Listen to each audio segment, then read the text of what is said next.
नमस्कार। चलिए आज भारत के इतिहास के पन्नों में चलते हैं और दो ऐसी कमाल की कहानियों को देखते हैं जो एक दूसरे से बिल्कुल जुदा हैं। एक कहानी हजारों साल पुरानी शहरी प्लानिंग की है, तो दूसरी सदियों पुरानी कला की, लेकिन दोनों ही अपने अपने अंदाज में बहुत कुछ कहती हैं। तो चलिए एक सवाल से शुरू करते हैं। मतलब, क्या 4,500 साल पुराना कोई शहर आज हमें इनोवेशन के बारे में कुछ सिखा सकता है? जवाब शायद आपको चौंका दे। तो बात करते हैं सिंधु घाटी सभ्यता की, जिसे हड़प्पा सभ्यता भी कहते हैं। ये दुनिया की सबसे पहली और सबसे एडवांस्ड अर्बन सोसाइटीज में से एक थी। अब जरा इस टाइमलाइन को देखिए। हम बात कर रहे हैं 4,500 साल से भी पहले की। जरा सोचिए, ये वो वक्त था जब दुनिया के ज्यादातर हिस्सों में लोग शहरी जिंदगी के बारे में सोच भी नहीं सकते थे, और यहां तो पूरे के पूरे शहर खड़े किए जा रहे थे।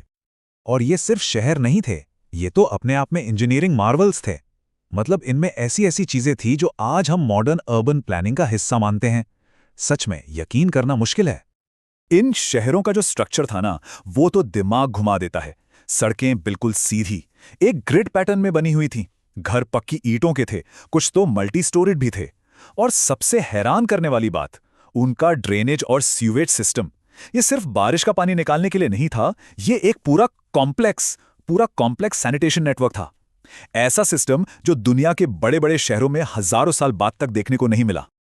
लेकिन ये जो उनकी फिजिकल अचीवमेंट्स थी, इनके अलावा वो एक ऐसा रहस्य पीछे छोड़ गए हैं जिसे आज तक कोई नहीं सुलझा पाया। और वो रहस्य था उनके बातचीत करने का तरीका, उनकी भाषा।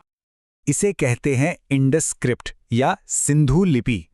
ये असल में सिंबल्स का एक सिस्टम है जो हमें मोहरों पर, बर्तनों पर और दूसरी चीजों पर मिलता है। ये उनकी भाषा थी, उनकी आवाज थी, जो पत्थर पर हमेशा के लिए कैद हो गई।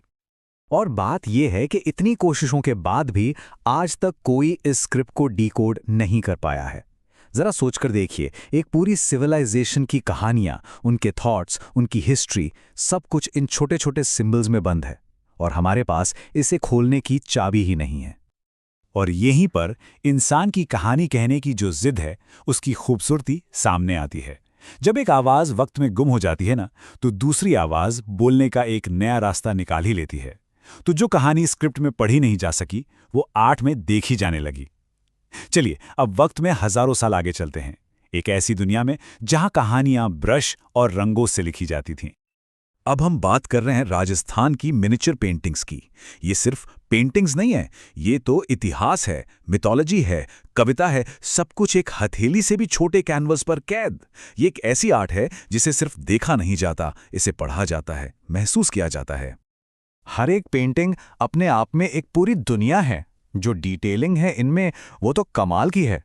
सोचिए, आर्टिस्ट गिलहरी के एक बाल से बने ब्रश से गहनों का एक एक मोती या बालों की एक एक लट बनाते थे, और रंग वो सब नेचुरल थे, पिसे हुए मिनरल से, कीमती पत्थरों से, यहाँ तक कि कीड़ों से भी। और आज सदियों बाद भी ये रंग उतने ही वाइब्रेंट हैं। हाँ, पर एक बात समझना जरूरी है कि ये आर्ट कोई एक स्टाइल नहीं है। राजस्थान की अलग अलग रियासतों ने अपनी अपनी यूनिक स्टाइल्स डेवलप की, जिन्हें स्कूल्स ऑफ आर्ट कहा जाता है। हर राजघराने का अपना एक अलग अंदाज था। जैसे मेवाड़ स्कूल को ही ले लीजिए, वो अपनी बात कहने के लिए गहरे बोल्ड कलर्स का इस्तेमाल करते थे, एकदम डायरेक्ट और पावरफुल। दूसरी तरफ किशनगढ़ स्टाइल, वो तो पूरी तरह से रोमांस और एलिगेंस के बारे में है, जो राधा कृष्ण की प्रेम कहानी के लिए मशहूर है। तो मतलब हर स्कूल इसी रिच आर्ट का एक अलग फ्लेवर है। इसका सबसे बड़ा एग्जाम्पल है मशहूर बनी ठनी पेंटिंग। इसे भारत की मोनालिसा भी कहा जाता है। किशनगढ़ स्कूल का यह मास्टरपीस ग्रेस की डेफिनेशन है। वो लंबी लंबी आंखें, वो शार्प फीचर्स, ये उन आर्टिस्ट की इनक्रेडिबल स्किल का सबूत है। तो चलिए अब इन दोनों को एक साथ रखकर देखते हैं। एक तरफ है सिंधु घाटी के शहर, ग्रैंड स्केल पर, पब्लिक और इंजीनियरिंग पर बेस्ड, और दूसरी तरफ राजस्थानी मिनिएचर्स, छोटे, पर्सनल और आर्टिस्टिक एक्सप्रेशन पर फोकस्ड। एक कहानी ईंटों और ग्रिड में कही गई, तो दूसरी रंगों और ब्रश से। लेकिन दोनों ही इंसान की इंजीन्यूटी और कहानी सुनाने की जो गहरी चाहत है, उसे दिखाते हैं। तो आखिर में सवाल यही बचता है कि अगर भारत के इतिहास की सिर्फ इन 2 कहानियों में इतनी डेप्थ और इतनी खूबसूरती है, तो जरा सोचिए और कितनी अनकही अनसुनी कहानियां होंगी जो बस खोजे जाने का इंतजार कर रही हैं।